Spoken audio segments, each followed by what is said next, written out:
Польская паліцыя апублікавала асобнае відэа пра затрыманне на канцэрце Макса Каржа ў Варшаве.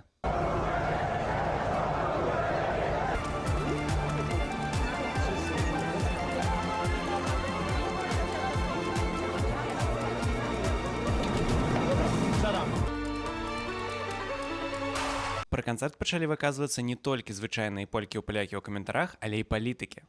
Дарэчы, распавядзіце, што вы самі думаеце пра канцэрт і пра тое, як паводзілі сябе фанаты Макса Каржа. Мы ў зроблена ў Польшчы яшчэ запішам пра гэты асобны падкаст, а пакуль што пакіну тут меркаванне польскай журналісткі, якое мне вельмі спадабалася. Dobrze jednak robić to konstruktywnie i żeby też tych antybiałoruskich, antyukraińskich też nastrojów nie podsycać, bo to naprawdę, jak już powiedziałam, nikomu nie służy. Krytykowanie w ciemno, obrażanie tylko nakręca tę spiralę, która po prostu nam w żaden sposób w tej sytuacji nie pomoże. I obyśmy się wszyscy po prostu nauczyli żyć w taki sposób, żebyśmy sobie wzajemnie nie przeszkadzali, tylko żebyśmy się wzajemnie wspierali.